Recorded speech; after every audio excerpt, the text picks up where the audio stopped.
La table du coin, au Lestella, était en permanence dans l'ombre. Ce n'était ni un accident, ni un oubli. Marcus Blackwood avait choisi cet endroit il y a des années. Quand le restaurant est devenu le sien, la lumière tamisée lui convenait. Elle lui permettait d'observer sans être vu. Elle lui permettait de mener des affaires que la bonne société prétendait ignorer. Ce soir, comme la plupart des soirs, il était assis seul. Un verre de whisky reposait intact devant lui. De la vapeur s'élevait d'une assiette de pâtes qu'il n'avait pas commandée, mais qui était apparue quand même. Le personnel connaissait ses préférences.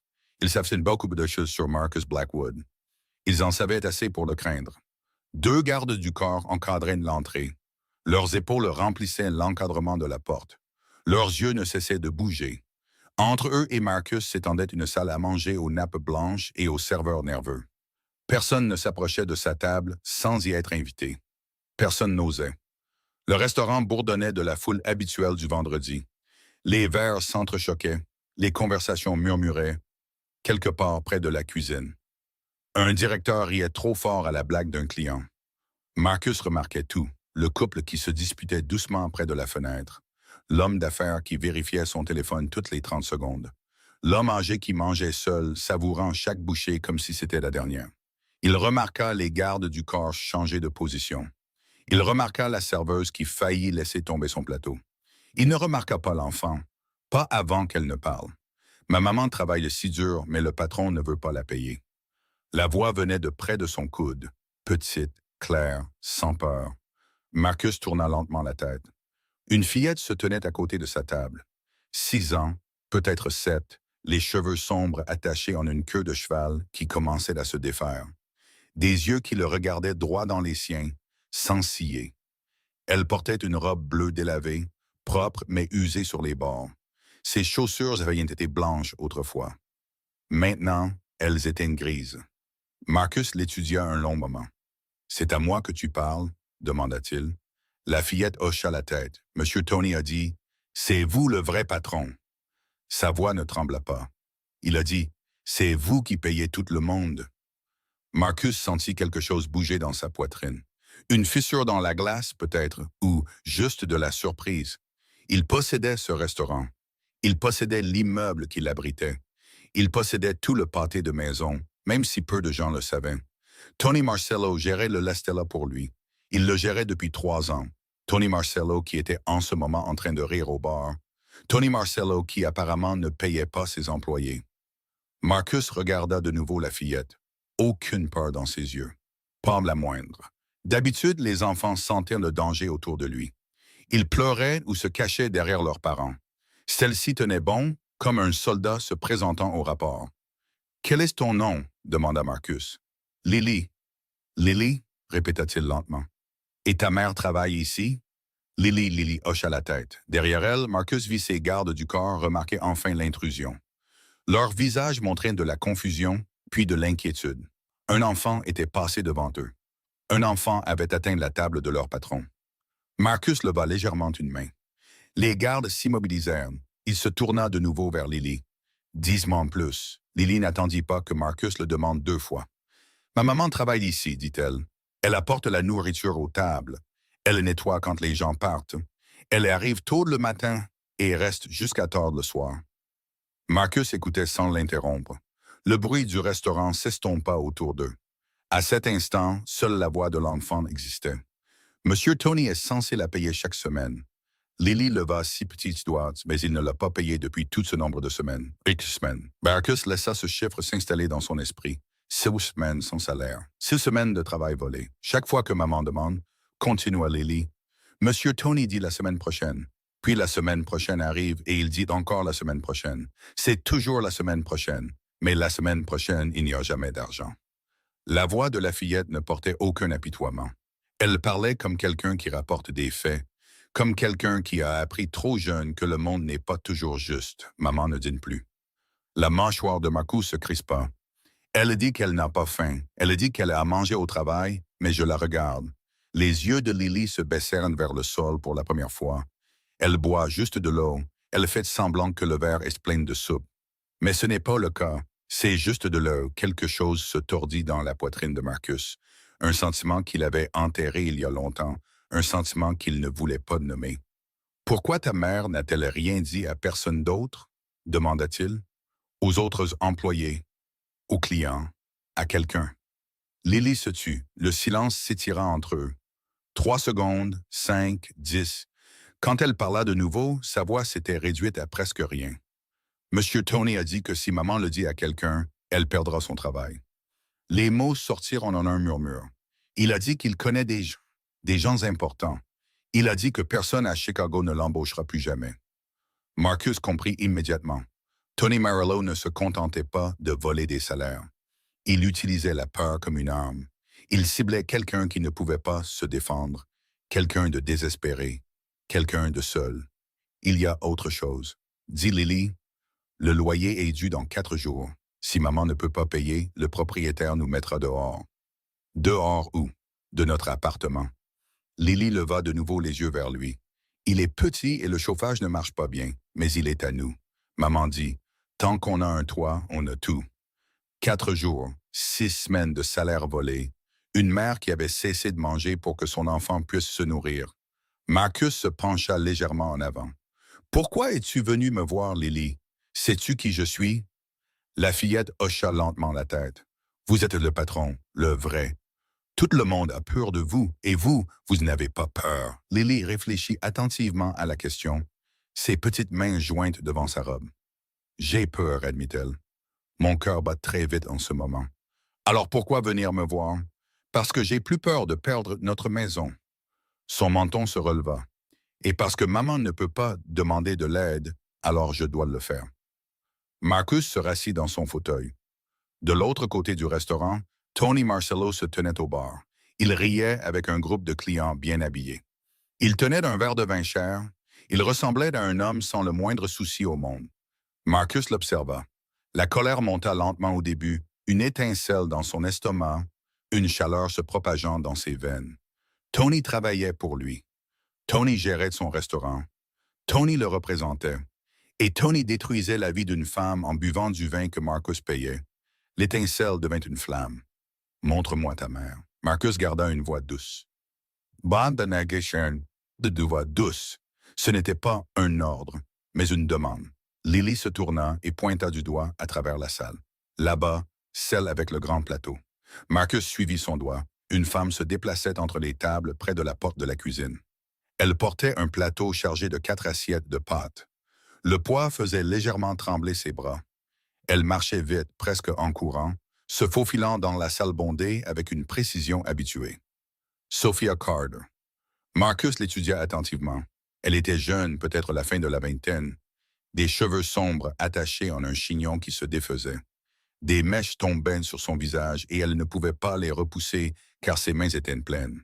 Ses épaules étaient minces sous son uniforme noir. Trop minces, le genre de minceur qui vient quand on saute des repas. Des cernes sombres marquaient ses yeux. Le gris violacé des nuits sans sommeil, de l'inquiétude qui ne s'arrête jamais. Elle atteignit une table de 4 hommes d'affaires et posa les assiettes une par une. Ses mouvements étaient efficaces, professionnels, mais Marcus remarqua que ses jambes tremblaient légèrement alors qu'elle se penchait. De l'autre côté de la salle, Tony Marillo était appuyé contre le bar. Il comptait une liasse de billets. Des pourboires, probablement. Ses doigts parcouraient l'argent avec une satisfaction paresseuse. Un verre de vin rouge était posé à son coude. Il rit de quelque chose qu'un client dit. Sa montre en or capta la lumière. Le contraste brûla la vision de Marcus. Tony et sa chemise chère, buvant et riant. Sophia, la sueur au front, luttant pour tenir debout. L'un des hommes d'affaires à la table de Sophia agita brusquement la main. « Ses pâtes sont froides », annonça-t-il à voix haute. « Quel genre de restaurant sert de la nourriture froide ?» Sophia baissa immédiatement la tête. « Je suis vraiment désolé, monsieur. Laissez-moi la rapporter en cuisine. Nous vous préparerons une nouvelle assiette tout de suite. Vous auriez dû la porter chaude du premier coup. »« Oui, monsieur, je m'excuse. » Elle prit l'assiette et s'éloigna rapidement. Son visage ne montrait rien. Pas de colère, pas de frustration, juste de l'acceptation. L'acceptation de quelqu'un qui ne peut pas se permettre de se défendre. Les mains de Marcus se crispèrent sur le bord de la table. Et puis le souvenir arriva. Il le percuta sans crier gare. Une femme avec les mêmes yeux fatigués, les mêmes épaules minces, les mêmes jambes tremblantes. Sa mère, Elena Blackwood, avait aussi travaillé dans un restaurant, il y a 27 ans. Un restaurant différent, un quartier différent de Chicago, mais le même épuisement, la même exploitation, le même silence. Marcus se souvenait d'elle rentrant à minuit, ses mains rouges et gonflées à force de laver la vaisselle, son dos courbé après avoir porté des plateaux pendant 12 heures d'affilée. Il se souvenait qu'elle souriait quand même, lui préparant à dîner avec des restes qu'elle avait gardés, lui disant que tout irait bien. Il se souvenait de la nuit où elle s'était effondrée. Il se souvenait de l'hôpital, des murs blancs, des machines qui bipaient. Il se souvenait de lui tenir la main alors qu'elle devenait froide. Insuffisance cardiaque, avait dit le médecin. Son corps avait simplement lâché, morte d'épuisement à 32 ans. Marcus avait 10 ans. Personne ne l'avait aidé. Personne ne s'en était soucié. Le propriétaire du restaurant avait simplement embauché quelqu'un d'autre le lendemain. Marcus avait alors juré qu'il ne serait jamais faible. Il avait juré que personne ne l'exploiterait jamais comme ils avaient exploité sa mère. Il avait tenu cette promesse. Mais en cours de route, il avait oublié autre chose. Il avait oublié que d'autres personnes souffraient encore comme elle. Il avait oublié que certaines batailles n'étaient pas une question de pouvoir ou de territoire. Sophia Carter retourna vers la cuisine avec l'assiette refusée. Ses pas étaient plus lents maintenant, plus lourds. Marcus repoussa sa chaise et se leva. Ses yeux ne la quittaient pas. La décision était déjà prise. Marcus baissa les yeux vers Lily. « Reste ici, dit-il doucement. Assieds-toi à cette étal. Ne bouge pas. » Lily hocha la tête. Elle grimpa sur la chaise qu'il venait de quitter. Elle était trop grande pour elle. Ses pieds pendaient au-dessus du sol. « Vous allez aider ma maman ?» demanda-t-elle. Marcus ne répondit pas. Il marchait déjà. Le restaurant semblait différent maintenant. L'air lui-même paraissait changer alors que Marcus traversait la salle. Les conversations s'interrompirent. Les fourchettes s'arrêtèrent à mi-chemin des bouches. Les serveurs s'écartèrent sans qu'on le leur demande. Tout le monde le savait. Tout le monde le sentait. Marcus Blackwood se déplaçait avec une intention, et ce n'était jamais bon pour quelqu'un. Tony Marcello était au bar, comptant toujours ses pourboires. Il ne remarqua rien au début. Il riait de quelque chose, la tête en arrière, sa montre en or captant la lumière. Puis le visage du barman changea. Tony suivit son regard et se retourna. La couleur quitta ses joues. « Monsieur Blackwood !» Il se leva précipitamment, manquant de renverser son verre de vin. Un sourire s'étira sur son visage. Trop large, trop rapide.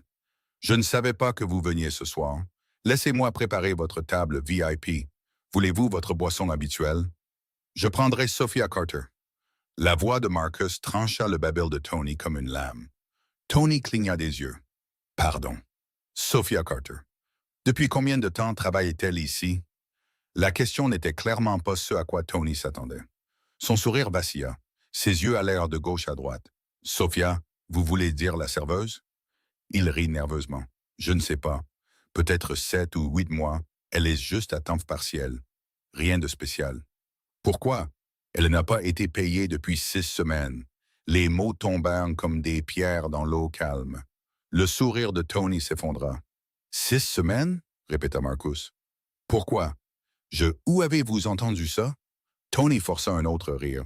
Il sonnait creux, désespéré. Il doit y avoir un malentendu. Vous savez comment les employés se plaignent toujours de « sa fille me l'a dit ». La bouche de Tony s'ouvrit, se referma, s'ouvrit de nouveau.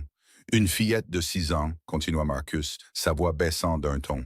Elle a traversé ce restaurant pour me dire que sa mère n'a pas été payée, que sa mère a arrêté de dîner, qu'elle pourrait perdre leur appartement dans 4 jours. De la sueur apparut sur le front de Tony. Les enfants exagèrent, Monsieur Blackwood. Vous savez ce que c'est? Les liquidités ont été un peu justes ces derniers temps et j'ai dû retarder certains paiements. Mais c'est mon restaurant.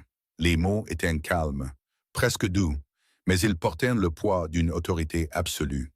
Je vois les rapports de revenus chaque mois, dit Marcus. Je sais exactement combien d'argent passe par ces portes. Chaque dollar, chaque centime.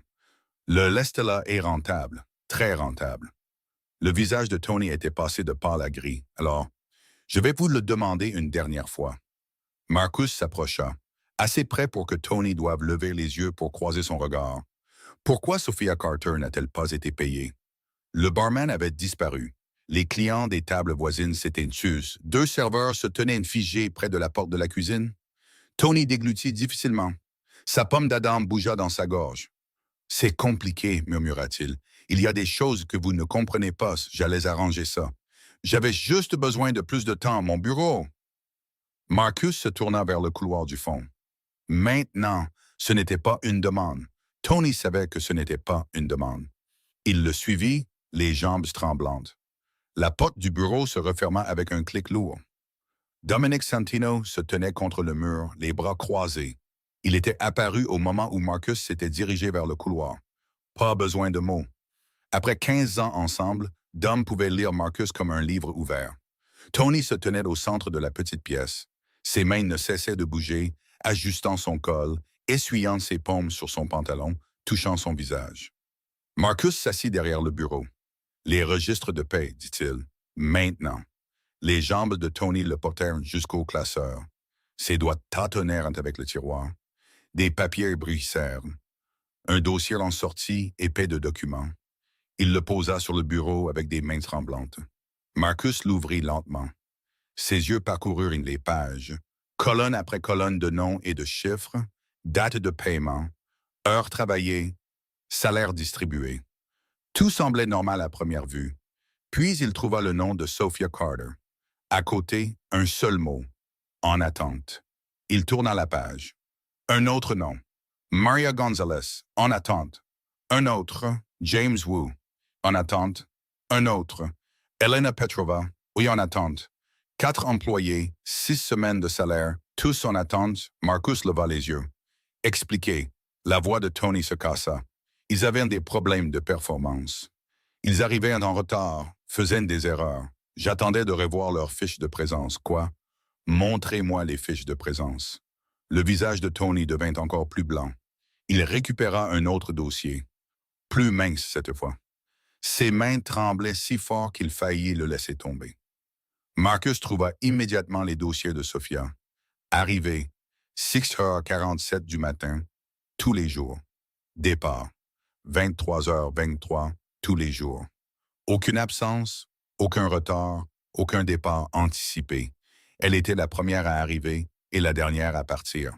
Chaque jour depuis 7 mois. Marcus referma doucement le dossier, réessayé. Tony ouvrit la bouche. Rien ne sortit. Marcus retourna au grand livre.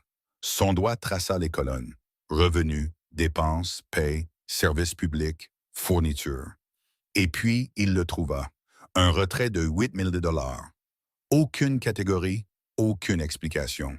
Il tourna la page. Un autre retrait, 6 000 $. Même entrée vide, un autre, un autre, un autre. Chaque semaine depuis 2 mois, Marcus claqua le livre sur le bureau. Où est passé l'argent? Tony tressaillit comme s'il avait été frappé.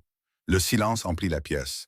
Dom s'avança. Sa main lourde se posa sur l'épaule de Tony et la serra. Le patron t'a posé une question. Les genoux de Tony fléchirent. Je dois de l'argent, murmura-t-il. Des dettes de jeu, 80 000 $. Les mots sortirent en cascade, désespérés et précipités. Il y a un bookmaker dans le sud. Je me suis trop endetté. Les intérêts n'arrêtaient pas d'augmenter. Ils ont dit qu'ils me tueraient si je ne payais pas. Ils m'ont montré des photos de mon appartement, de ma voiture. Ils savaient où vit ma mère. Des larmes coulaient sur son visage. Je n'avais pas l'argent. Je ne pouvais le trouver nulle part. Alors, j'ai commencé à ajuster la paye, juste un peu au début, puis plus. Vous avez volé mes employés, dit Marcus doucement. J'allais tout rembourser. J'avais juste besoin de temps. Vous avez volé une mère célibataire qui ne peut pas se permettre de dîner. Tony sanglotait ouvertement. Maintenant, je les ai choisis parce qu'ils ne se plaindraient pas. Les immigrés, les désespérés, les gens qui n'ont personne pour les aider. Je savais qu'ils se tairaient. La pièce devint glaciale. Marcus se leva lentement. Il contourna le bureau jusqu'à se tenir juste en face de Tony, assez près pour voir chaque pore sur le visage en sueur de l'homme. « Vous m'avez trahi, dit Marcus. Vous avez volé mon entreprise. Vous vous en êtes pris aux personnes les plus faibles que vous pouviez trouver. » Tony tomba à genoux. « S'il vous plaît, Monsieur Blackwood, je vais tout arranger. » Vous avez choisi la mauvaise personne à intimider. Les yeux de Marcus ne montraient aucune pitié. Pas la moindre. Sophia équilibrait 3 assiettes sur son bras gauche et 2 sur son droit. Ses épaules la brûlaient, ses pieds lui faisaient mal, et ce mais elle continuait d'avancer. La table 12 avait besoin de sa nourriture. La table 7 voulait plus de pain. La table 3 était prête pour l'addition. Elle avait appris à ignorer la douleur. La douleur était un luxe qu'elle ne pouvait pas se permettre. Livrer les assiettes, sourire, débarrasser les plats, sourire, remplir les verres d'eau, sourire, toujours sourire. Elle était à mi-chemin de la salle à manger quand quelque chose attira son attention. Une petite silhouette assise seule à la table du coin, dans l'ombre. Le sang de Sophia se glaça. Cette table. Tous ceux qui travaillaient au Lestella connaissaient cette table. Les directeurs en chuchotaient, les serveurs l'évitaient. Même Tony Marcello, avec toute son arrogance, ne s'y asseyait jamais sans y être invité. Des gens dangereux s'asseyaient à cette table. Des gens qui faisaient disparaître d'autres gens. Et sa fille était assise là. Sophia laissa tomber les assiettes. Elle ne les entendit pas se briser. Elle ne vit pas la nourriture éclabousser le sol. Elle ne remarqua pas les clients qui reculaient devant le désordre. Elle courut. Lily. Sa voix trancha le bruit du restaurant. Les têtes se tournèrent. Les conversations s'arrêtèrent. Sophia atteignit la table et attrapa le bras de sa fille. « Qu'est-ce que tu fais ici? Je t'ai dit de rester en cuisine avec Rosa. » Lily leva les yeux vers sa mère. Ses yeux étaient calmes, sans peur. « J'ai trouvé quelqu'un pour t'aider, maman. » Le cœur de Sophia s'arrêta. « Quoi? Qu'est-ce que tu veux dire? » Sa voix sortit en un murmure. « À qui as-tu parlé? »« Au vrai patron, Monsieur Marcus. » La pièce bascula. Sophia sentit ses jambes faiblir. Elle s'agrippa au bord de la table pour ne pas tomber. Marcus Blackwood. Sa fille avait parlé à Marcus Blackwood. Tout le monde à Chicago connaissait ce nom. Tout le monde savait ce qu'il signifiait. Les restaurants et les entreprises qu'il possédait n'étaient que la surface. En dessous, il y avait quelque chose de bien plus sombre. Quelque chose qui faisait même détourner le regard de la police. Et Lily s'était approchée de lui avait raconté leurs problèmes, leurs secrets. « Nous devons partir. » Sophia tira Lily sur ses pieds. Tout de suite, nous devons partir avant que Madame Carter. La voix venait de derrière elle, profonde, calme, absolue. Sophia se retourna brusquement. Marcus Blackwood se tenait dans le couloir qui menait au bureau. Ses mains étaient dans ses poches. Son expression ne révélait rien. Derrière lui, elle pouvait voir Tony. Le visage de Tony était pâle. Ses yeux étaient rouges. 2 grands hommes l'encadraient de chaque côté. Sophia poussa Lily derrière son dos. « Ma fille n'est qu'une enfant. » Sa voix tremblait, mais elle ne bougea pas. Elle ne comprend pas comment les choses fonctionnent. Elle ne voulait pas vous déranger. S'il vous plaît. Quoi qu'elle ait dit, elle ne savait pas. Elle savait exactement ce qu'elle disait. Marcus fit un pas en avant. Sophia tint bon. Son corps tremblait. Chaque instinct lui criait de fuir. Mais elle était une mère, et les mères ne fuient pas quand leurs enfants sont en danger. « S'il vous plaît. » Des larmes lui brûlaient les yeux. « Nous partirons. Nous ne reviendrons jamais. Laissez-nous juste partir. » Marcus s'arrêta. Pendant un long moment, il la regarda simplement. Ses yeux sombres passèrent de son visage à Lily, qui regardait par-dessus la hanche de sa mère. Puis il parla. « Je ne suis pas votre ennemi, Madame Carter. » Sophia cligna des yeux. « Tony l'est. » La voix de Marcus se durcit. « Et il va payer pour ce qu'il vous a fait. » Marcus fit un geste vers la table. « Asseyez-vous, s'il vous plaît. » Ce n'était pas un ordre. Sophia entendit la différence. Le mot « s'il vous plaît » changeait tout. Elle hésita. Ses yeux passèrent de Marcus au couloir où Tony était retenu, puis de nouveau à Marcus. « Je ne comprends pas, dit-elle doucement. Qu'est-ce qui se passe? »« Asseyez-vous, répéta Marcus, et je vous expliquerai. » Lily tira sur la main de sa mère. « C'est bon, maman, il n'est pas méchant. » Sophia regarda sa fille, cette petite personne qui avait trouvé le courage d'approcher l'homme le plus dangereux du restaurant, qui avait fait ce que Sophia elle-même n'aurait jamais pu faire. Lentement, elle s'assit sur la chaise. Lily grimpa à côté d'elle, se serrant contre elle, leurs mains entrelacées sur la table. Marcus s'assit en face d'eux. Pendant un moment, personne ne parla. Le bruit du restaurant semblait lointain. Une bulle de silence entourait leur table. Parlez-moi de votre situation, dit Marcus. De tout. Sophia fixa la nappe. Il n'y a rien à dire. Je travaille ici. Je m'occupe de ma fille. C'est tout. Maman, la petite voix de Lily trancha. Parle-lui de papa. Sophia tressaillit. Lily. Papa est mort, dit Lily à Marcos, il y a 2 ans, un accident de voiture. Les mots restèrent en suspens. Les yeux de Sophia se remplirent de larmes. Elle les refoula farouchement. Elle avait appris il y a longtemps que pleurer ne résolvait rien. Il s'appelait David, dit-elle finalement. Sa voix était à peine audible. Il était électricien, un bon. Il travaillait de nuit parce que ça payait mieux. Elle fit une pause, déglutit. Une nuit, un conducteur ivre a grillé un feu rouge. Le camion de David a fait 3 tonneaux. Marcus écoutait sans bouger. Après ça, les mains de Sophia se resserrèrent autour de celles de Lily. Tout s'est effondré. Les frais médicaux, les frais d'obsèques. Nous ne pouvions plus nous permettre notre appartement. Nous avons déménagé dans un endroit plus petit, puis un autre encore plus petit, puis l'endroit où nous sommes maintenant. Elle rit amèrement. Le chauffage marche à peine. Les voisins se disputent toutes les nuits. Mais c'était bon marché, et c'est tout ce que je pouvais me permettre. Vous avez 2 emplois, dit Marcus. Ce n'était pas une question.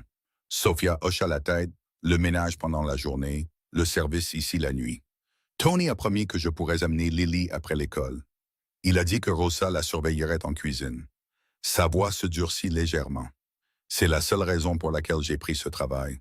La seule raison pour laquelle je suis resté, même quand il a cessé de vous payer. La mâchoire de Sophia se crispa. Je lui ai demandé. Chaque semaine, il avait toujours une excuse. La semaine prochaine, des problèmes de trésorerie, des erreurs de comptabilité. Elle secoua la tête. Je savais qu'il mentait, mais que pouvais-je faire? Vous auriez pu le dénoncer. À qui? Sophia leva les yeux vers Marcus, directement pour la première fois. Tony m'a dit ce qui arriverait si je me plaignais. Il a dit qu'il dirait aux gens que j'avais volé dans la caisse. Il a dit qu'il connaissait des gens importants. Il a dit qu'aucun restaurant à Chicago ne m'embaucherait plus jamais. Sa voix se cassa. J'ai une fille à nourrir, un toit à garder au-dessus de sa tête. Je ne pouvais pas prendre ce risque. Je ne pouvais pas risquer de tout perdre. Lily serra la main de sa mère. Tout ce dont j'ai besoin, c'est de payer le loyer, murmura Sophia. Je ne demande pas grand-chose. J'ai juste besoin que ma fille ait une maison, un endroit sûr pour dormir. C'est tout ce dont j'ai toujours eu besoin. Marcus resta très immobile. Il comprenait maintenant parfaitement. Tony n'avait pas seulement volé de l'argent. Il avait utilisé la peur comme une arme. Il avait piégé Sophia dans le silence en menaçant la seule chose qui comptait pour elle, sa fille, sa survie. Et elle avait tout enduré. Seule, sans aide, sans espoir, jusqu'à ce qu'une fillette de 6 ans décide que c'en était assez. Marcus leva légèrement la main. Dom apparut de l'ombre près du couloir, silencieux, immédiat, comme s'il avait attendu exactement ce moment. Marcus lui parla en italien, des mots rapides et secs que Sophia ne pouvait pas comprendre. Dom hocha la tête une fois et se dirigea vers le bureau où Tony était retenu. Marcus se tourna de nouveau vers Sophia. « Vous allez recevoir l'intégralité de votre salaire, tout de suite. » Sophia cligna des yeux. Les mots n'avaient aucun sens. Après 6 semaines de promesses non tenues, elle avait cessé de croire que l'argent arriverait un jour. Mais Tony a dit, « Tony n'a plus foi au chapitre ici. » Marcus sortit son téléphone. Ses doigts se déplacèrent sur l'écran, calmes, précis, comme s'il commandait un café au lieu de changer la vie de quelqu'un. « Quel est votre numéro de compte bancaire? » Sophia le fixa. « Pourquoi? Parce que je vous transfère votre argent. » Ses mains tremblaient alors qu'elle récitait les chiffres.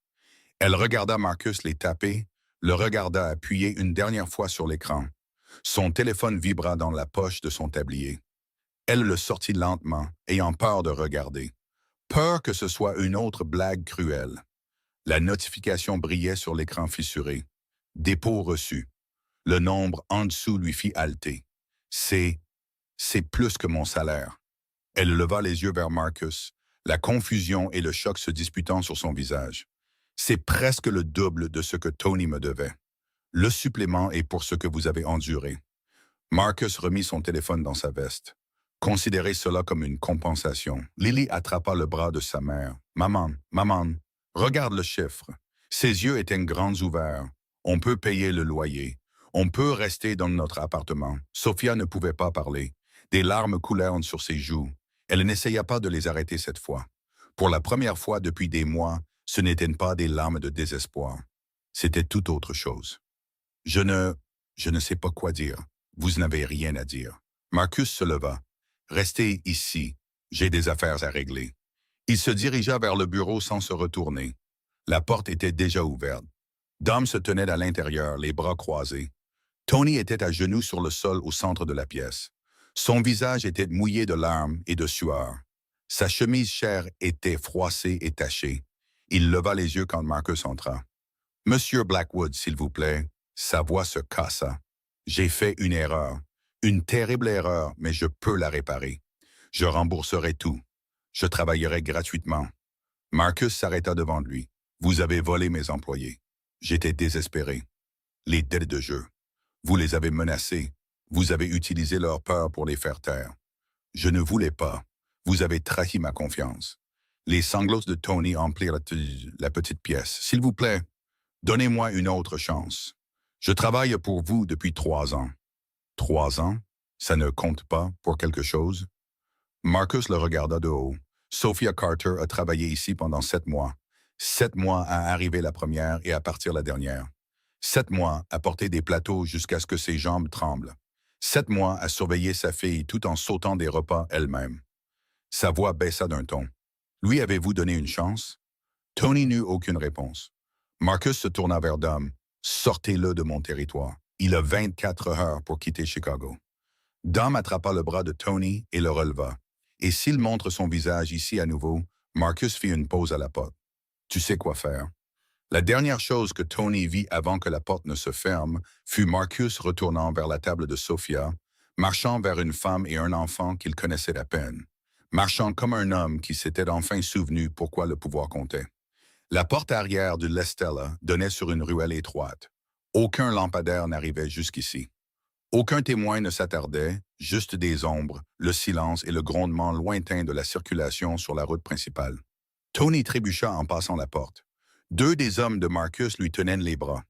Ils n'avaient rien dit pendant le trajet depuis le bureau. Leur silence était pire que n'importe quelle menace. La ruelle sentait les ordures et la vieille pluie. Les pieds de Tony glissèrent sur le béton mouillé. Il essaya de parler, de supplier, d'offrir quelque chose, n'importe quoi. Le premier coup de poing l'atteignit à l'estomac. Il se plia en deux, haletant avant de pouvoir se remettre.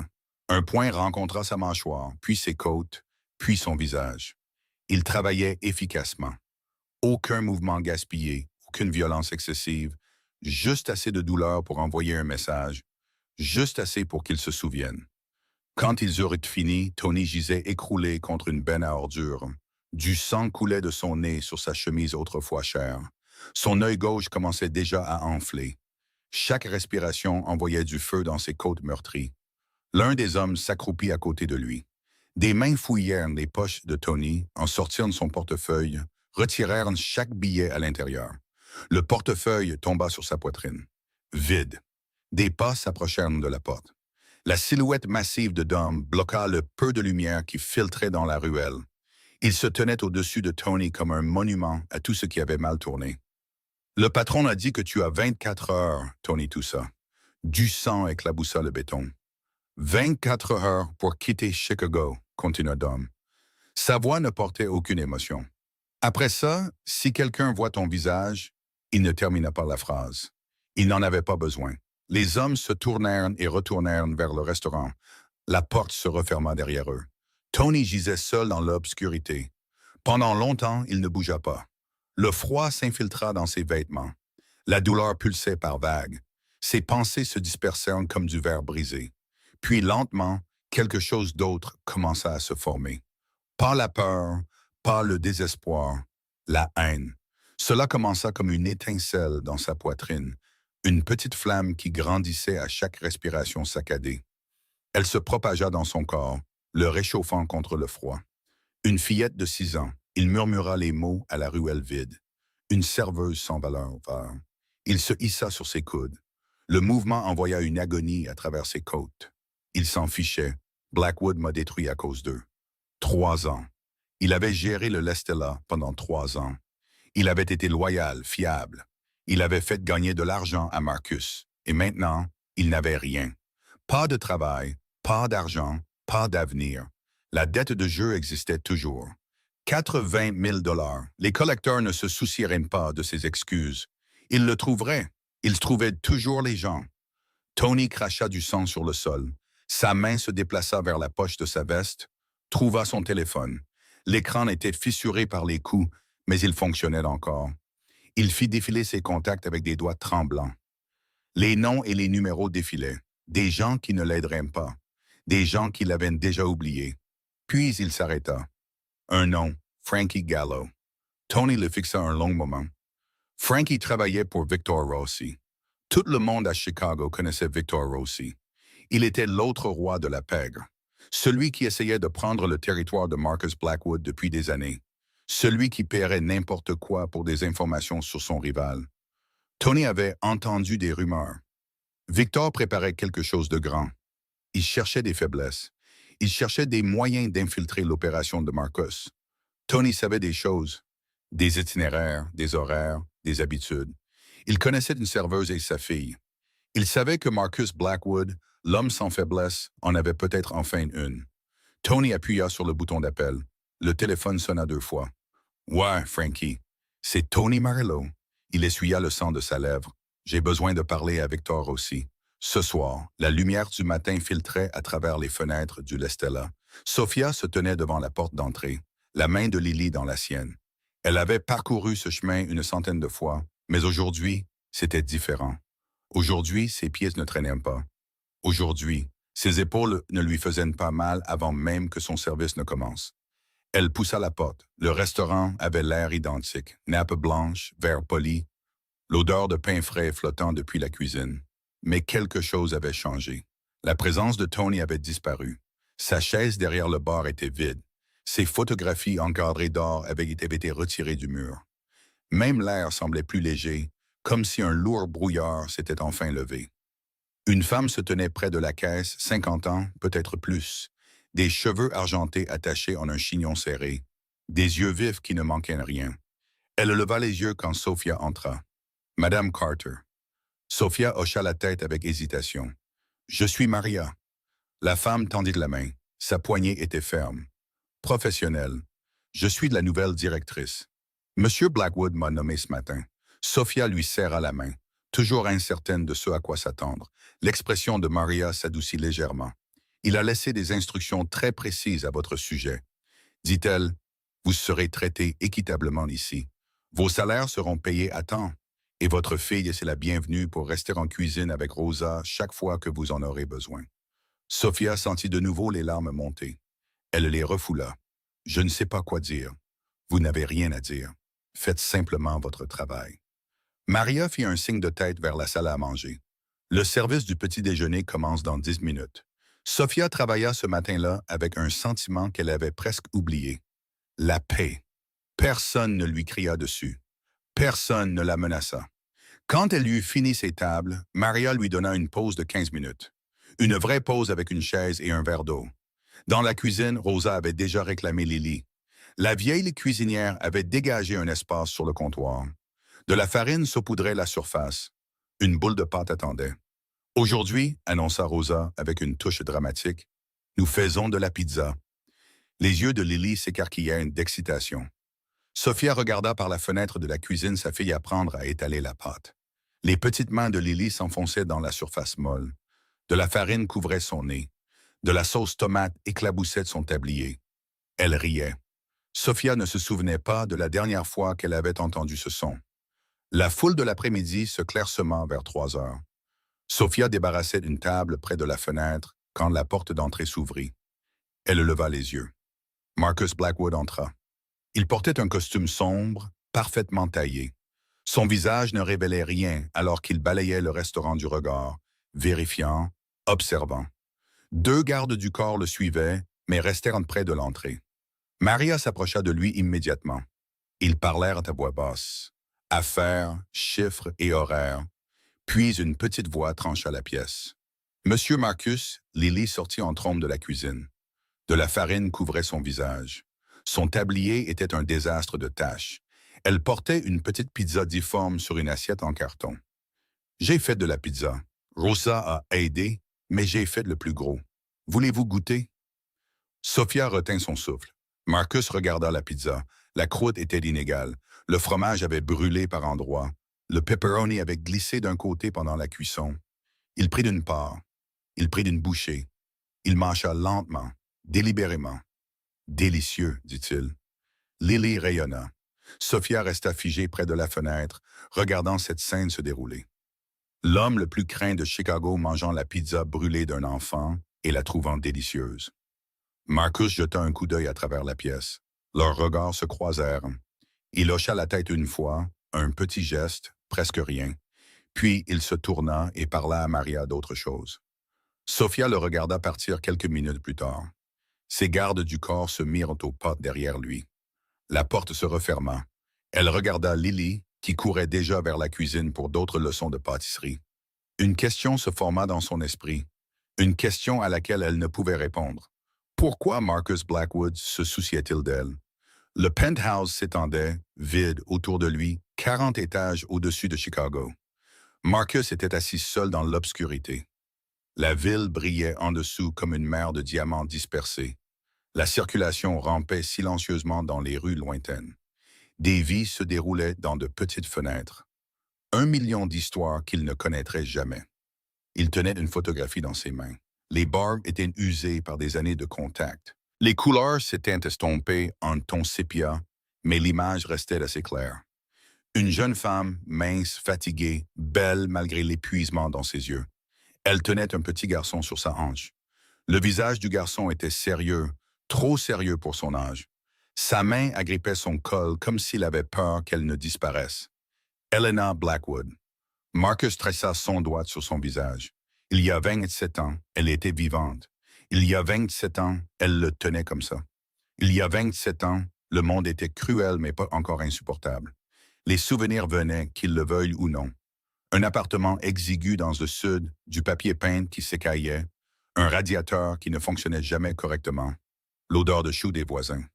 Sa mère travaillait dans un restaurant appelé Giovanni's. Elle lavait la vaisselle, elle frottait les sols, elle portait des plateaux de nourriture à des hommes en costume cher qui ne regardaient jamais son visage. Le restaurant appartenait à des gens qui possédaient aussi d'autres choses. Des choses ombres, des choses dangereuses. Marcus ne comprenait pas ça à l'époque. Il comprenait seulement que sa mère partait avant le lever du soleil et revenait après minuit. Ses mains étaient toujours rouges, gercées et saignantes à cause de l'eau chaude et du savon agressif. Elle les trempait dans un bol d'eau fraîche pendant que Marcus regardait. « Ça fait mal? » demandait-il. « Non, mon bébé. » Elle mentait. « Maman va bien. » Le propriétaire cessa de la payer en octobre. La semaine prochaine, disait-il chaque semaine. La semaine prochaine, octobre devint novembre. Novembre devint décembre. Sa mère mangeait moins. Puis elle cessa de manger du tout. Elle dit à Marcus qu'elle n'avait pas faim. Elle lui dit que la nourriture du restaurant la rassasiait. Il la crut parce qu'il voulait la croire. L'hiver fut brutal cette année-là, le plus froid depuis une décennie. Leur chauffage fut coupé parce qu'ils ne pouvaient pas payer la facture. Marcus dormait dans son manteau. Sa mère s'enroulait autour de lui pour le garder au chaud. Elle allait toujours au travail chaque jour, chaque nuit, jusqu'à la nuit où elle ne rentra pas. On l'appela à 3 heures du matin. Un voisin l'emmena à l'hôpital. Les couloirs étaient blancs et interminables. L'odeur de désinfectant lui brûlait le nez. Elle gisait dans un lit entouré de machines qui bipaient, si petites, si fragiles, comme un oiseau aux ailes brisées. Insuffisance cardiaque, dit le médecin. Épuisement, malnutrition. Son corps avait simplement lâché. Marcus lui tint la main. Elle était déjà froide. « Sois fort, murmura-t-elle. Sa voix était à peine là. Un souffle, un fantôme. Ne laisse personne te faire du mal comme Mills. Elle ne termina jamais la phrase. À 10 ans, Marcus fit un vœu. Il ne serait jamais faible. Il ne serait jamais impuissant. Il ne laisserait jamais personne le traiter comme ils avaient traité sa mère. Il avait tenu cette promesse. Il avait bâti un empire à partir de rien. Il était devenu l'homme que les autres hommes craignaient. Il avait accumulé pouvoir, richesse et influence au-delà de tout ce que sa mère aurait pu imaginer. Mais en cours de route, il était devenu autre chose aussi. Il était devenu la chose qui l'avait détruite. Marcus posa la photographie. Le visage de Sophia Carter flotta dans son esprit. Les mêmes yeux fatigués, les mêmes épaules minces, le même amour désespéré pour un enfant qui méritait mieux. La voix de Lily résonna dans sa mémoire. Ma maman travaille si dur, mais le patron ne veut pas la payer. Les mêmes mots, la même histoire. 27 ans plus tard, le garçon en lui s'agita. Le garçon qui avait tenu la main de sa mère alors qu'elle mourait. Le garçon qui avait juré de ne plus jamais laisser cela se produire. Son téléphone sonna. L'écran affichait le nom de Dom. Marcus répondit « Patron ». La voix de Dom était tendue. « Nous avons des nouvelles de Tony Marlowe ». La mâchoire de Marcus se crispa. « Parle ». Il n'a pas quitté Chicago. Il est allé voir Victor Rossi à la place. Le nom flotta dans l'obscurité comme une lame. Victor Rossi. La guerre que Marcus avait évitée pendant des années était sur le point de le trouver. L'entrepôt se trouvait à la périphérie de Chicago. Des usines abandonnées l'entouraient. Des fenêtres brisées, des clôtures rouillées, le genre d'endroit où les gens venaient pour disparaître. Tony était à genoux sur le sol en béton. Ses ecchymoses étaient devenues violettes et jaunes. Ses côtes lui faisaient encore mal quand il respirait. Le sang avait été lavé de son visage, mais le gonflement autour de son œil restait. Devant lui était assis Victor Rossi. La chaise était en métal ordinaire, industriel, mais Victor l'occupait comme un trône. Ses cheveux gris étaient parfaitement plaqués en arrière. Son costume coûtait plus que ce que la plupart des gens gagnèrent dans un mois. Une bague en or brillait à son doigt, 52 ans, 3 décennies dans le métier. Victor avait bâti son empire un corps à la fois. 2 gardes du corps se tenaient derrière lui. D'autres attendaient dans l'ombre. Victor étudia Tony avec l'expression d'un homme examinant un insecte. « Alors, dit-il lentement, tu as rampé jusqu'à ma porte, battu, brisé, désespéré. » Il alluma une cigarette. La flamme illumina ses yeux froids. « Qu'est-ce que tu veux exactement de moi? » Tony ravala sa fierté. Il n'avait pas le choix. Protection, un endroit, une chance de recommencer. Victor rit. Ce n'était pas un son aimable. « Laisse-moi comprendre. » Il souffla de la fumée vers le plafond. « Tu travaillais pour Marcus Blackwood. Tu l'as volé. Tu t'es fait prendre. Il t'a jeté comme un déchet. » Victor se pencha en avant. « Et maintenant tu viens de me supplier. J'ai des informations. Tout le monde a des informations, pas comme les miennes. » La voix de Tony se raffermit. « J'ai géré le Lestella pendant 3 ans. Je connais ses opérations, ses horaires, ses itinéraires de livraison, son processus de blanchiment d'argent. » L'expression de Victor ne changea pas. « Blackwood va tout changer maintenant que tu es parti.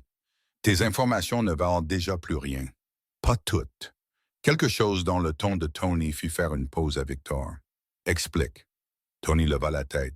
La peur dans ses yeux avait été remplacée par quelque chose de plus sombre, quelque chose d'affamé de vengeance. Marcus Blackwood et une faiblesse. Victor renifla. Blackwood n'a pas de faiblesse. Cet homme est fait de glace. J'essaie de le briser depuis 5 ans. Rien ne marche. Il n'avait pas de faiblesse avant. Les lèvres de Tony se courbèrent en un sourire. Il en a une maintenant. Victor tira une autre bouffée de sa cigarette. J'écoute. Une femme, dit Tony. Une serveuse au Lestella. Elle s'appelle Sophia Carter. Elle a une fille de 6 ans. Lily. Le sourcil de Victor se haussa légèrement. Une serveuse. Elle n'est personne, juste une mère célibataire qui lutte pour survivre. Mais Blackwood, Tony fit une pause, savourant les mots. Blackwood m'a détruit à cause d'elle. Il lui a transféré de l'argent personnellement. Il m'a viré sur le champ. Il a changé toute la direction du restaurant pour la protéger. Victor resta très immobile maintenant. Il visite le restaurant tous les jours, continua Tony. Il la regarde, il parle à la petite fille, il mange sa pizza brûlée et lui dit qu'elle est délicieuse. L'entrepôt tomba dans ce silence. Victor écrasa sa cigarette sous sa chaussure. Marcus Blackwood, dit-il lentement, a des sentiments pour une serveuse et son enfant, plus que des sentiments. Tony se pencha en avant avec empressement. Il les protège personnellement. Je ne l'ai jamais vu comme ça avec personne. Victor se leva. Il marcha lentement autour de la forme agenouillée de Tony, tournant, réfléchissant. C'est intéressant, murmura-t-il. Très intéressant, en effet. Je peux tout vous dire, dit Tony. Son adresse, son emploi du temps, l'école de la fille, tout ce dont vous avez besoin. Victor s'arrêta devant lui. Pendant un long moment, il le fixa simplement. Puis il sourit. C'était le sourire d'un prédateur qui venait de repérer une proie blessée. Bienvenue dans la famille Rossi, Tony. Il posa sa main sur l'épaule de Tony. Maintenant, dis-moi en plus sur cette Sophia Carter. 2 semaines passèrent comme un doux rêve. Sophia paya le loyer 3 jours en avance. Le propriétaire l'avait regardée avec surprise quand elle lui avait remis le montant total en espèces. Pas d'excuses, pas de promesses, juste le paiement. Elle acheta à Lily de nouvelles chaussures. De vraies chaussures d'un vrai magasin, pas celles d'occasion de la friperie qui lui pinçaient toujours les orteils. Lily les avait portées à l'école tous les jours depuis, refusant de les enlever, même à la maison. Elles dînaient ensemble maintenant, de vrais dîners, poulet et légumes, pâtes à la sauce à la viande. Une fois, Sophia acheta même de la glace pour le dessert. Lily avait fixé les tourbillons de chocolat comme s'ils étaient faits de magie. « Maman, murmura-t-elle, on est riche maintenant? » Sophia rit pour la première fois depuis des mois. « Non, mon bébé, on va juste bien. » « Bien. » Cela semblait être un miracle. Au Lestella, les choses avaient changé aussi. Maria dirigeait le restaurant avec une efficacité ferme. Les chèques de paie arrivaient à temps, les pauses étaient respectées, le personnel ne marchait plus sur des œufs et Marcus Blackwood continuait d'apparaître. Il venait tous les quelques jours au début, puis un jour sur deux, puis presque quotidiennement. « Inspection d'affaires », disait-il quand Maria le saluait, mais tout le monde remarquait où il passait réellement son temps. La table du coin était devenue le lieu d'étude de Lily. Après l'école, Rosa lui donnait un encas et elle étalait ses devoirs sur la nappe blanche. Des fiches de mathématiques, des mots d'orthographe, de simples dessins de maison, de fleurs et de gens se tenant la main. Marcus s'asseyait à proximité, parfois à sa table, parfois à une table voisine. Il ne s'annonçait jamais. Il apparaissait simplement, commandait un expresso qu'il buvait rarement et regardait la petite fille travailler. Un jeudi après-midi, Lily avait des difficultés. Son crayon grattait le papier, effaçait, grattait à nouveau, son petit visage plissé de frustration. « Ces chiffres sont méchants », annonça-t-elle à personne. Marcus posa sa tasse de café. Il se dirigea vers sa table et regarda la feuille de travail. « Problème d'addition. 2 chiffres plus 2 chiffres avec retenue. As-tu besoin d'aide? » Lily leva les yeux vers lui. « Vous connaissez les maths? Oui, mais vous êtes... » Elle chercha les mots justes. « Vous faites des choses d'adultes, des choses importantes. » Marcus tira la chaise à côté d'elle. « Je suis allé à l'école aussi, tu sais. » Les yeux de Lily s'écarquillèrent. « Vraiment? Vraiment? » Il s'assit. « Il y a longtemps, avant que je ne devienne vieux et ennuyeux. » Lily gloussa. « Vous n'êtes pas si vieux. Merci pour ça. » Il prit son crayon. « Maintenant, montre-moi quels chiffres sont méchants. » Pendant les 30 minutes suivantes, ils travaillèrent ensemble sur les problèmes. Marcus expliqua la retenue d'une manière qui avait du sens. Il dessina de petites boîtes pour montrer où allaient les chiffres. Il ne s'énerva pas quand Lily fit des erreurs. Il était patient, plus patient que quiconque le connaissant aurait pu le croire. Sophia regardait depuis l'embrasure de la cuisine. Ses mains s'étaient figées autour d'une pile d'assiettes. Son souffle s'était bloqué quelque part dans sa poitrine. Cet homme craint, puissant, dangereux, il apprenait les mathématiques à sa fille.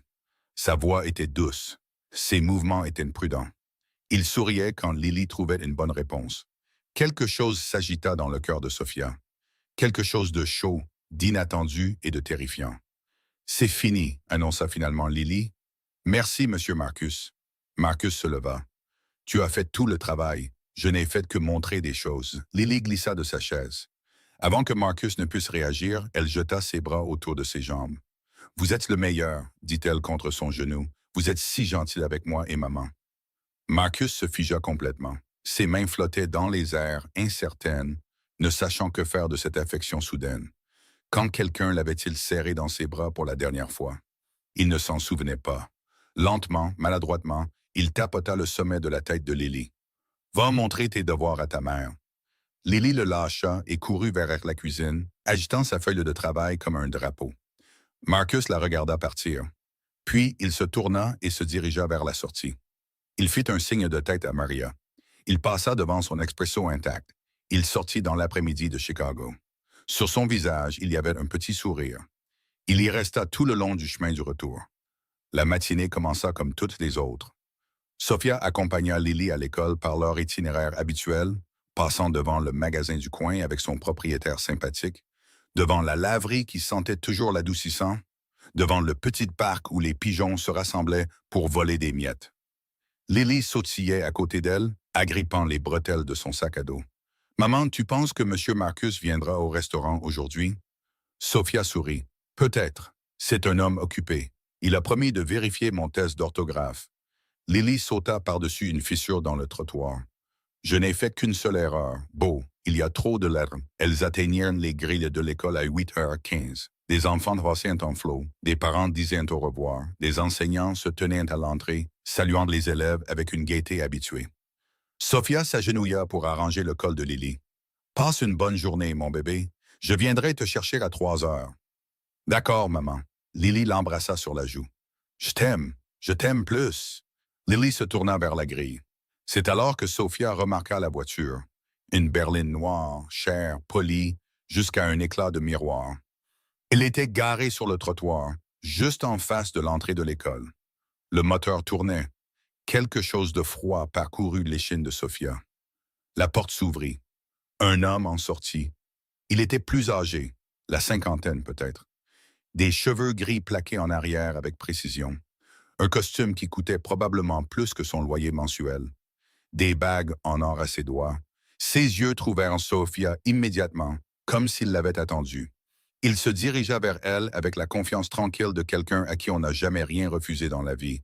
Sophia attrapa la main de Lily. « Madame Carter. » L'homme s'arrêta à 1 mètre de distance. Son sourire était poli. Parfait, complètement vide. « J'ai tellement entendu parler de vous. » Sophia tira Lily derrière son dos. « Qui êtes-vous? » « Un ami. » Le mot dégoulinait d'une fausse chaleur. Une vieille connaissance de Marcus Blackwood. « En fait, mon nom est Victor Rossi. » Le nom ne signifiait rien pour Sophia. Mais la façon dont il le dit, la façon dont ses yeux brillèrent quand il mentionna Marcus, déclencha des signaux d'alarme dans son esprit. « Je ne vous connais pas, dit-elle. S'il vous plaît, laissez-nous tranquilles. » Victor gloussa doucement. « Bien sûr, vous ne me connaissez pas. Vous n'êtes qu'une serveuse après tout. » Il pencha la tête, l'étudiant comme un spécimen. « Mais d'une manière ou d'une autre, vous êtes devenue très importante pour un homme très important. Cela vous rend intéressante. Je ne sais pas de quoi vous parlez. Je pense que si. » Victor fit un autre pas en avant. « Chicago peut être une ville dangereuse, Madame Carter, surtout pour les gens sans protection adéquate. » Sa voix baissa d'un ton. « Et la protection peut disparaître si vite. » Un jour, elle est là. Le lendemain, il claqua des doigts, disparut. Lily passa devant le bras de sa mère. « Ne menacez pas ma maman. » Sa petite voix retentit sur le trottoir. À proximité, des parents se tournèrent pour regarder. Lily se tenait les poings serrés, le menton levé, les yeux flamboyants. « Monsieur Marcus ne vous laissera pas nous faire de mal. Il est plus fort que vous. » Victor baissa les yeux vers l'enfant. Son sourire s'élargit, mais il n'atteignit jamais ses yeux. « Courageuse petite chose, n'est-ce pas? » Il s'accroupit à son niveau. « Mais le courage ne sauve pas les gens dans ce monde, ma chérie. Le pouvoir le fait. L'argent le fait. Les amis bien placés le font. » Il se releva. De sa poche, il sortit une carte de visite. Il la pressa dans la main tremblante de Sophia. « Quand Blackwood ne sera plus là pour vous protéger, » il laissa la phrase en suspens. « Appelez-moi. Nous discuterons de vos options. » Il se tourna et retourna à la berline. La porte se ferma. Le moteur ronronna. La voiture s'éloigna comme une ombre. Sophia resta figée sur le trottoir. Son cœur battait la chamade contre ses côtes. Ses mains tremblaient si fort qu'elle faillit laisser tomber la carte. Lily tira sur sa manche. « Maman, ça va? » Qui était ce méchant homme? Sophia prit sa fille dans ses bras, la serra fort, respira l'odeur de son shampoing, puis elle attrapa son téléphone. Ses doigts tremblaient en cherchant le numéro de Marcus. Il sonna 1 fois, 2 fois. Sophia. Sa voix était vive, alerte. Qu'est-ce qui ne va pas? Quelqu'un est venu. Sa voix se cassa. Un homme nommé Victor Rossi. Il sait pour nous. Il sait tout. Silence. Puis Marcus parla. Où es-tu? À l'école. Je viens de déposer Lily. Ne bouge pas, j'arrive. Marcus écoutait sans parler. Sa main serrait le téléphone si fort que la coque commença à se fissurer. Ses jointures devinrent blanches, sa mâchoire se bloqua comme de la pierre. La voix de Sophia tremblait à travers le haut-parleur. Elle décrivit l'homme, le costume, le sourire, les mots qui ressemblaient à des menaces enveloppées de soie. Victor Rossi. Le nom brûla Marcus comme de l'acide. Où es-tu maintenant? Sa voix sortit plate, contrôlée, dangereusement calme. Devant l'école, à la grille de Lily. Je ne savais pas quoi faire. Je ne savais pas si je devais rester là. Marcus, je suis désolé. Je ne voulais pas causer. Ne bouge pas. Ne parle à personne. J'arrive. Il mit fin à l'appel. Pendant 3 secondes, Marcus resta complètement immobile. Puis il bougea. Le penthouse éclata en un chaos contrôlé. Des appels téléphoniques furent passés. Des ordres furent donnés. Des voitures furent convoquées. Dom apparut à ses côtés en quelques instants. Patron. Victor Rossi a approché Sophia et Lily à l'école. Marcus attrapa sa veste il y a 10 minutes. Le visage de Dom se durcit. Je vais préparer les hommes. Faites-le. Ils prirent 3 véhicules, des VUS noirs aux vitres teintées. Ils fendirent le trafic de Chicago comme des requins dans l'eau. Les feux rouges ne signifiaient rien. Les limitations de vitesse ne signifiaient rien. Marcus était assis à l'arrière de la voiture de tête. Ses mains étaient instables maintenant. Sa respiration était régulière. Mais à l'intérieur, quelque chose brûlait d'une fureur qu'il n'avait pas ressentie depuis des années. Victor avait franchi une ligne. Victor avait touché quelque chose qui appartenait à Marcus. Victor paierait. L'école apparut devant. Des parents s'attardaient encore près de l'entrée. Des voix d'enfants flottaient sur le terrain de jeu, et là, debout seule sur le trottoir, se trouvait Sophia. Elle tenait Lily contre sa poitrine. Son visage était pâle. Ses yeux étaient rouges, et elle semblait petite et fragile sur fond de matinée ordinaire. Marcus sortit de la voiture avant qu'elle ne s'arrête complètement. Il traversa la distance en 5 longues foulées. Sophia. Elle leva les yeux vers lui. Le soulagement inonda ses traits. Marcus, Dieu merci. Il la regarda rapidement, vérifiant les blessures, n'en trouvant aucune. Puis il s'agenouilla. Lily le regarda depuis les bras de sa mère. Ses yeux étaient sérieux mais pas effrayés. « Es-tu blessé? » lui demanda Marcus. Lily secoua la tête. « Le méchant homme ne nous a pas touchés. Il a juste parlé. Qu'a-t-il dit? Il a dit de mauvaises choses sur vous. Il a dit que vous ne seriez pas là pour toujours. » Le menton de Lily se releva. « Je lui ai dit qu'il avait tort. Je lui ai dit que vous étiez plus fort que lui. » Quelque chose bougea dans la poitrine de Marcus.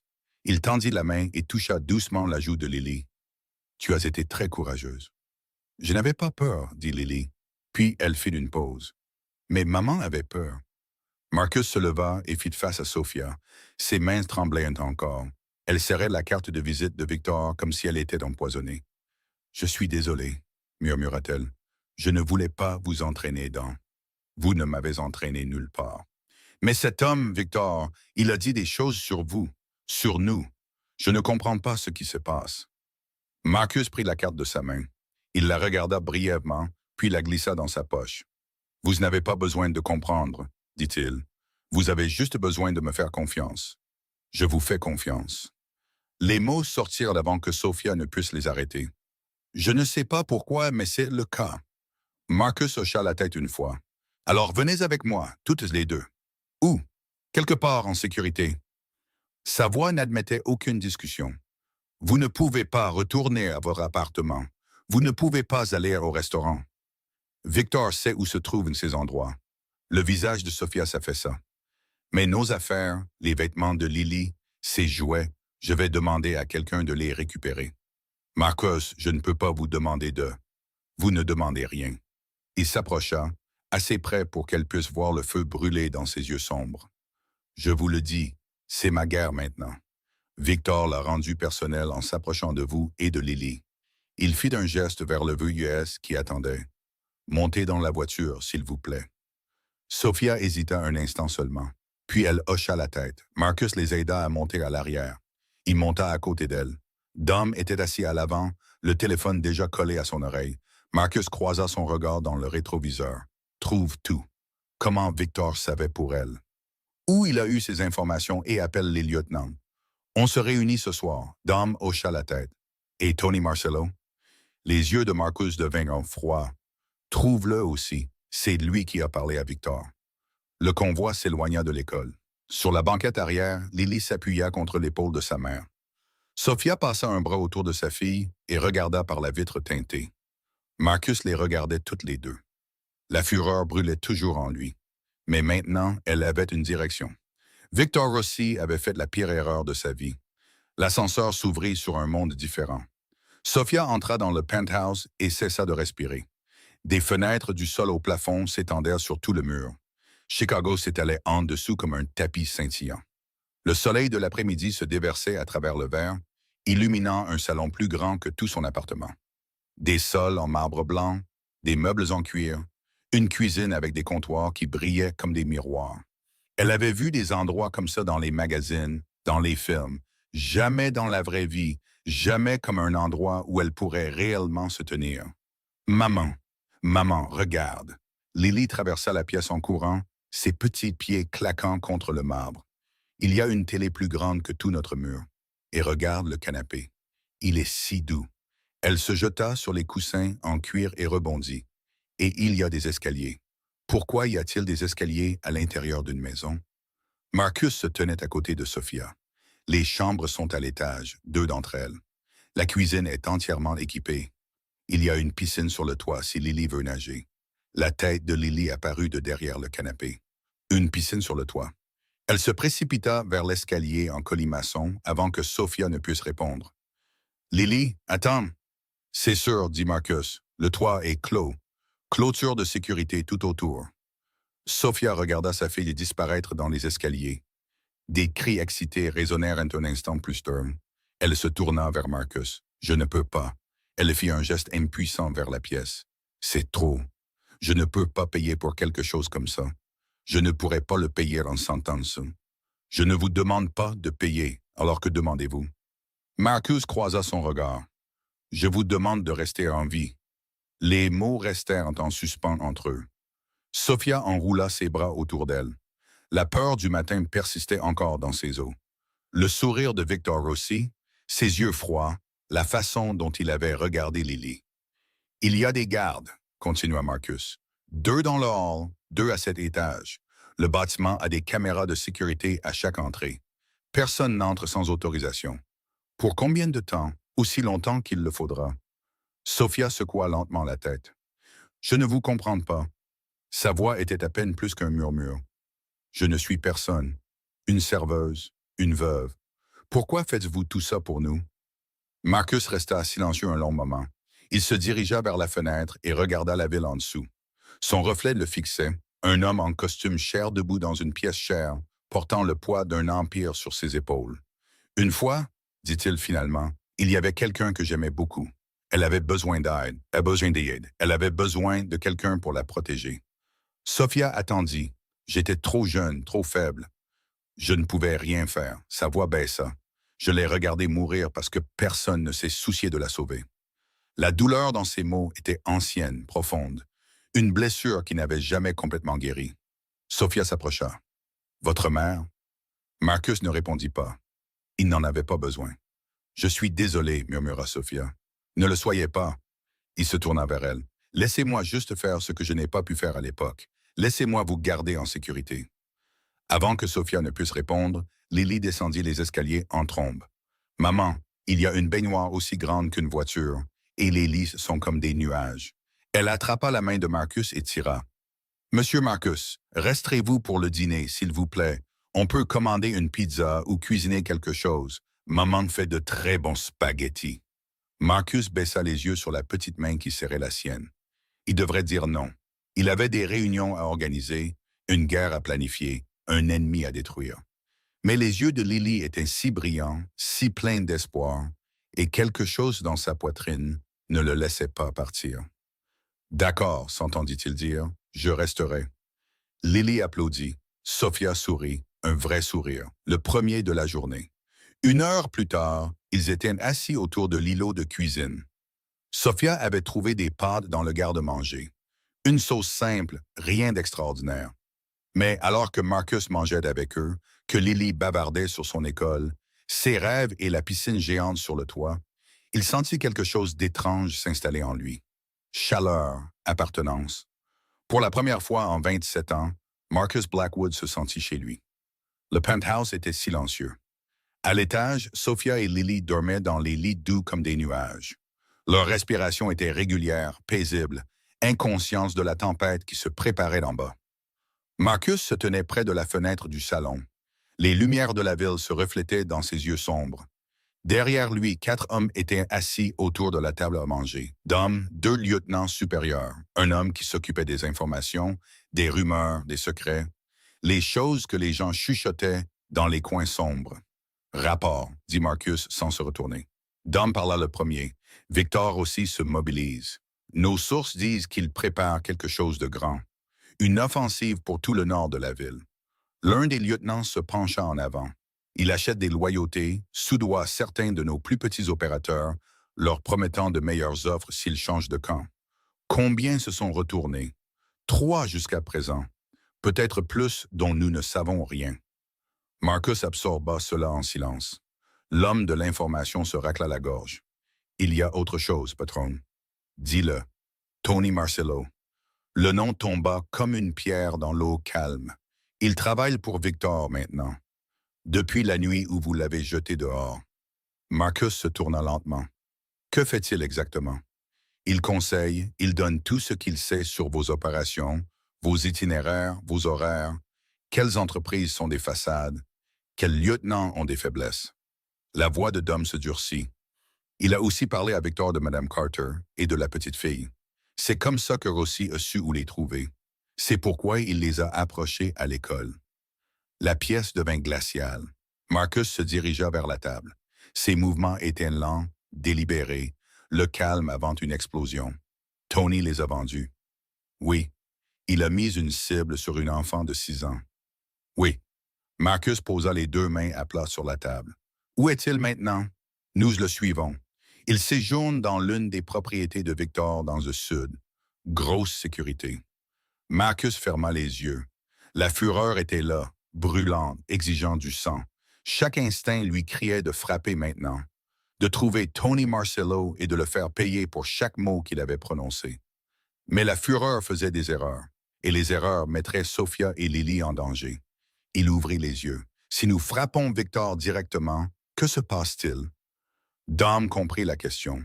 Guerre, conflit ouvert dans les rues, victimes civiles, attention de la police. Il fit une pause. Et Victor ripostera d'abord contre des cibles faciles. Cibles faciles, Sophia, Lily. Marcus s'éloigna de la table. Il retourna à la fenêtre, fixa la ville scintillante en dessous. Il devait y avoir un autre moyen. Il n'avait pas bâti son empire par la violence seule. La violence était un outil, mais un outil grossier. Le vrai pouvoir venait d'autre chose. L'information, les relations, l'argent, savoir ce que les gens voulaient, savoir ce qu'ils craignaient, savoir comment offrir l'un et menacer de l'autre. Victor aussi était puissant, mais un pouvoir bâti sur la cupidité avait des fissures. Les soutiens de Victor, dit Marcus lentement. D'où vient son argent? L'homme de l'information répondit. 3 investisseurs principaux. De la vieille fortune. Ils financent ses opérations en échange de rendements sur ses diverses entreprises. Lui sont-ils fidèles? Ils sont fidèles au profit. Victor leur promet une expansion depuis des années. S'il prend le Nord, il gagne des millions. Et s'il échoue, ils perdent tout ce qu'ils ont investi. Marcus hocha lentement la tête. De quoi ces investisseurs ont-ils plus peur que de perdre de l'argent? Dom comprit immédiatement. L'exposition. Ce sont des hommes d'affaires, des politiciens, légitimes sur le papier. Si quelqu'un les reliait aux véritables opérations de Victor, leur carrière prendrait une fin. Marcus se retourna. Leur famille le saurait, leur réputation serait détruite. La pièce était silencieuse. Marcus regarda chaque homme à son tour. Nous n'avons pas besoin de vaincre Victor avec des armes. Nous devons lui enlever ses fondations, son argent, ses alliés, son soutien. Il pointa du doigt l'homme de l'information. Trouvez tout sur ces 3 investisseurs. Chaque secret, chaque scandale, chaque squelette dans leur placard. L'homme hocha la tête et Dom, patron. Les yeux de Marcus étaient froids. calculateur. Les yeux d'un homme qui avait conquis un empire par la stratégie, pas seulement par la force. Contactez directement les investisseurs de Victor. Dites-leur que je veux une réunion et dites-leur que j'ai une offre qu'ils ne pourront pas refuser. L'empire s'effondra plus vite que quiconque ne l'avait prévu. Une semaine, c'est tout ce qu'il a fallu. Marcus se déplaça comme un chirurgien. Précis, patient, dévastateur. Le premier investisseur reçut une enveloppe Kraft à son bureau. À l'intérieur se trouvaient des photographies, des documents, des registres de paiement qui n'étaient jamais censés voir le jour. Sa secrétaire dit qu'il devint blanc comme un linge avant de tout brûler dans sa cheminée. Il retira son financement le même après-midi. Le deuxième investisseur reçut un appel téléphonique. Marcus le passa lui-même. La conversation dura 4 minutes. Aucune menace ne fut prononcée à voix haute. Aucune n'était nécessaire. L'homme comprit ce qui arriverait s'il continuait à soutenir Victor aussi. Son argent disparut des comptes de Victor avant minuit. Le troisième investisseur était plus cupide. Il voulait une compensation. Marcus lui offrit quelque chose de mieux, un partenariat dans des entreprises légitimes. Immobilier, restaurant, de l'argent propre qui ne nécessiterait pas de regarder par-dessus son épaule. Il changea de camp avant le lever du soleil. 10 jours, 80% du soutien financier de Victor. Disparu. Sans argent, tout le reste suivit. Les lieutenants virent le vent tourner. Certains vinrent directement à Marcus, offrant des informations en échange de clémence. D'autres disparurent simplement. Nouvelle ville, nouveau nom, nouvelle vie loin de Chicago. Le réseau soigneusement construit de Victor se défit comme un fil bon marché. Ses appels téléphoniques restèrent sans réponse. Ses ordres furent ignorés. Ses planques se vidèrent une par une. La 11e nuit, le téléphone de Marcus sonna. Il regarda l'écran, sourit froidement. Victor, la voix à l'autre bout, tremblait de rage. « Tu as tout détruit. » Le souffle de Victor était saccadé. 15 ans. J'ai passé 15 ans à construire ce que j'avais et tu l'as démoli en quelques jours. Marcus se tenait près de la fenêtre du penthouse en bas. La ville scintillait d'une beauté indifférente. Tu as provoqué ça toi-même. Je n'ai rien provoqué. Tu m'as attaqué. Tu as empoisonné mes investisseurs. Tu as volé mes hommes. Tu as approché une femme et son enfant devant une école. La voix de Marcus devint glaciale. Tu as menacé une fillette de 6 ans. Tu as rendu ça personnel. Victor rit amèrement. Une serveuse, une personne sans importance. Tu as brûlé mon empire pour une serveuse. J'ai brûlé ton empire parce que tu pensais pouvoir toucher à ce qui est à moi. Le silence s'étira sur la ligne. Quand Victor parla de nouveau, sa voix avait changé, désespérée, presque suppliante. On peut négocier, Blackwood. Il y a assez de territoire pour nous deux. On peut non. Écoute-moi. Il n'y a rien à discuter. Marcus se détourna de la fenêtre. Tu es fini à Chicago. Pars ce soir.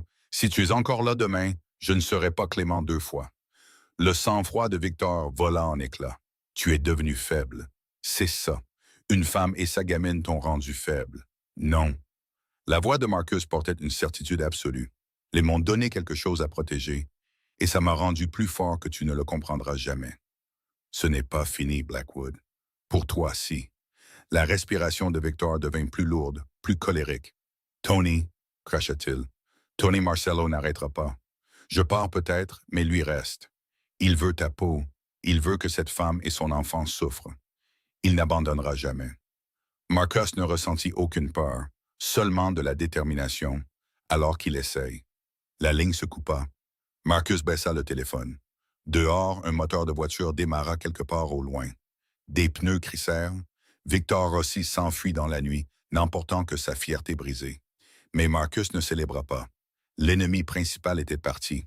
La guerre était gagnée, mais Tony Marcello restait. Tony qui connaissait l'emplacement du penthouse. Tony qui n'avait plus rien à perdre.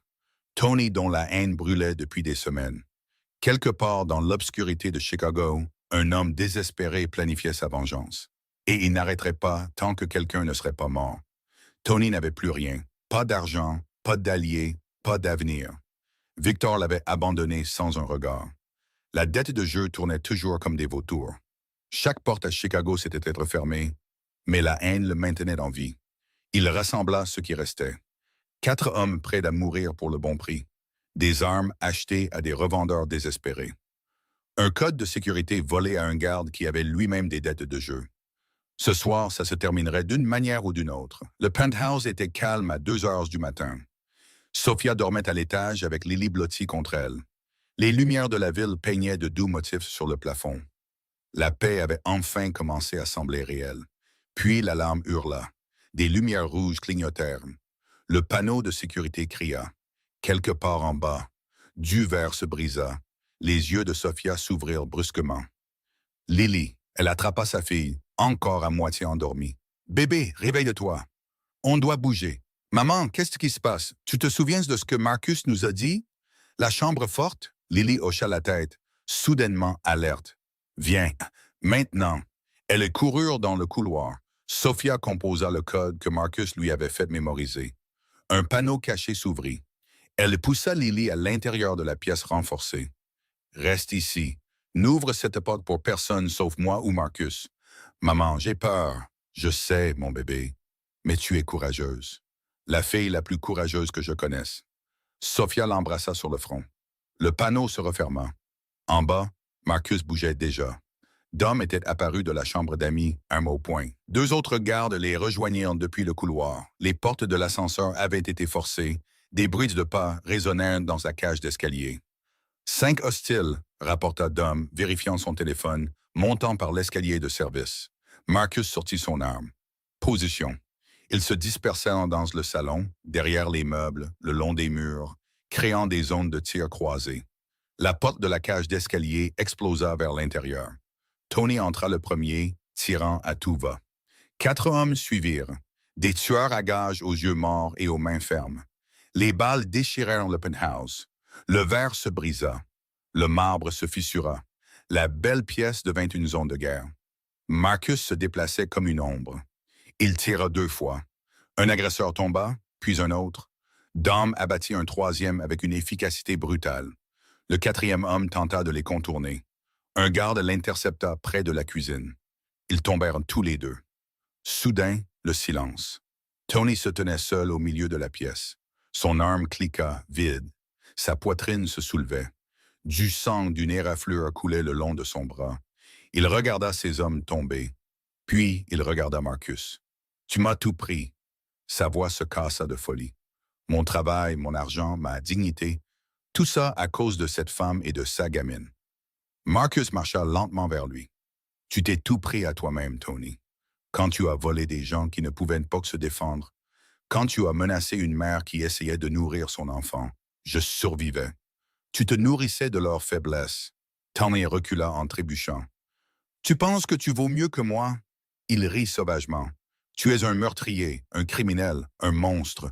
Nous sommes exactement pareils. » Marcus s'arrêta juste en face de lui. « Peut-être que nous le sommes. » Il regarda Tony avec des yeux qui ne contenaient ni colère ni haine, seulement une froide certitude. « Mais même les monstres ont des choses qu'ils protègent, et tu as menacé les miennes. » Tony cracha à ses pieds. « Tue-moi alors, finis-en. » Marcus secoua lentement la tête. « Non, tu n'auras pas la solution de facilité. » Il fit un signe de tête à Dom. « Appelle la police, tuyau anonyme. Donne-leur tout, le vol de salaire, les menaces, l'agression de ce soir. Tout. » Le visage de Tony se tordit. « La prison? Tu vas en prison pour très longtemps. » Dom attrapa les bras de Tony et les força derrière son dos. Marcus se détourna. Il monta les escaliers, marcha dans le couloir, s'arrêta devant le panneau caché. Il frappa doucement. « Sophia, Lily, c'est moi.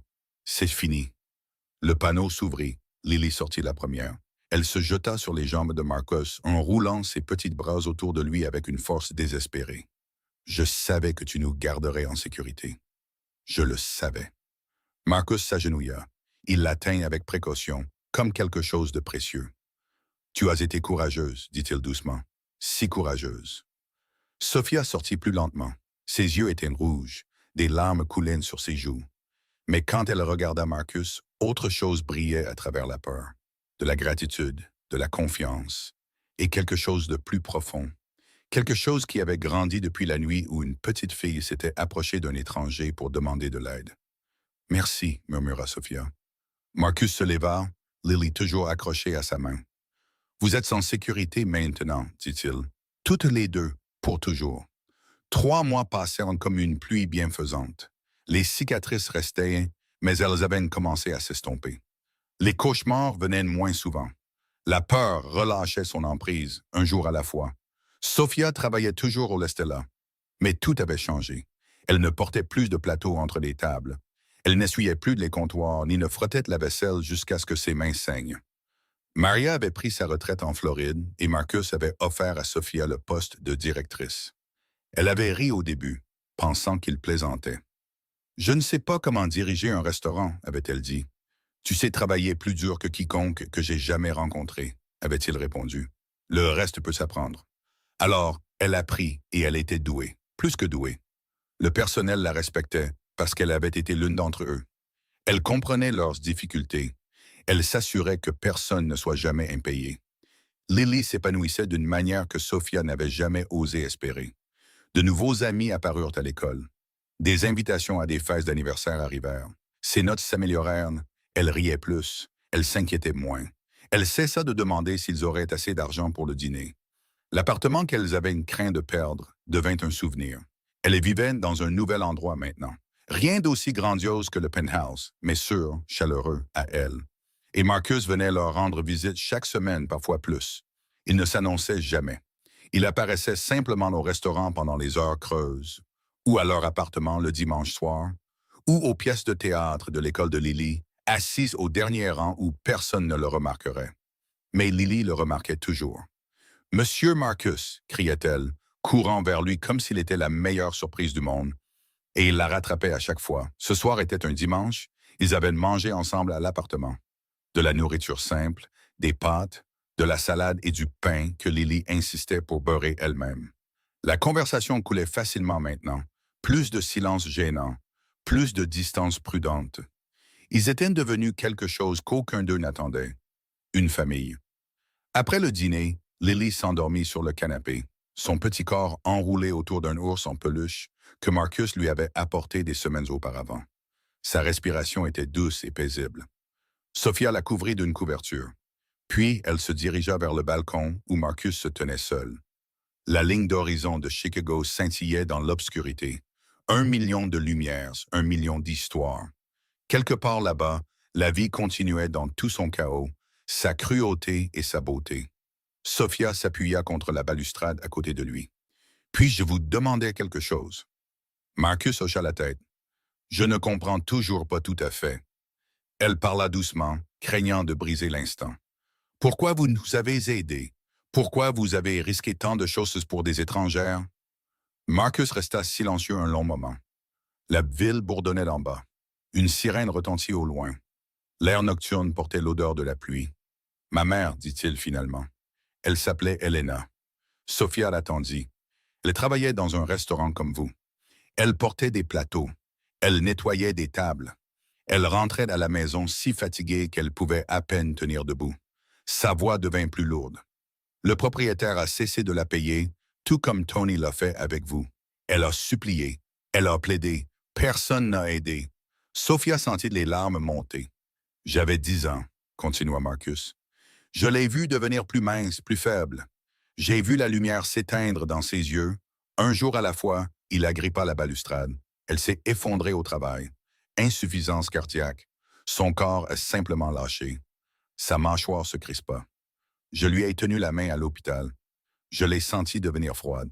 J'avais 10 ans et je ne pouvais rien faire. Les larmes coulèrent sur les joues de Sophia maintenant. Quand votre fille s'est approchée de ma table ce soir-là, Marcus se tourna vers elle. Je me suis vu. Ce même désespoir, ce même courage impuissant, un enfant essayant de sauver sa mère quand personne d'autre ne le ferait. Sophia tendit la main. Sa main trouva la sienne. C'était la première fois qu'elle le touchait de cette manière. Pas de la gratitude, pas de l'obligation, quelque chose de réel, quelque chose de choisi. « Vous l'avez sauvé, » murmura Sophia, « à travers nous. Vous avez sauvé ce petit garçon. » Marcus regarda leurs mains entrelacées. Il ne se retira pas. La porte du balcon s'ouvrit derrière eux.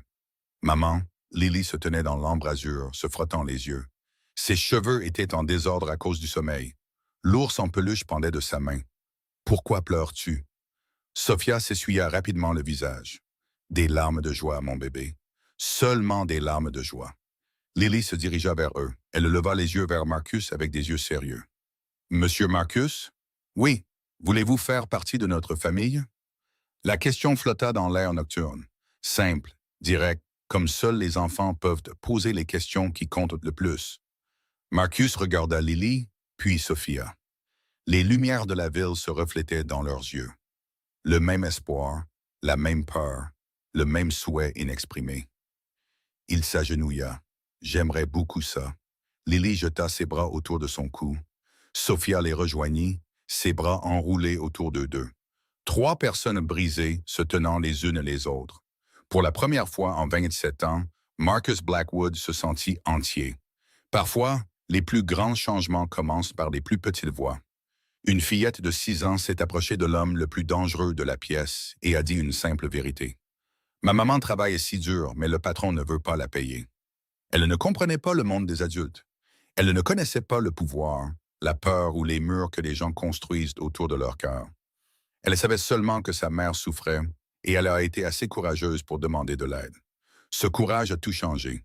Il a rappelé à un homme puissant l'enfant qu'il était autrefois. Il a fissuré un cœur qui était gelé depuis des décennies. Il a prouvé que même dans les coins les plus sombres, la gentillesse peut prendre racine. Cette histoire nous apprend quelque chose d'important.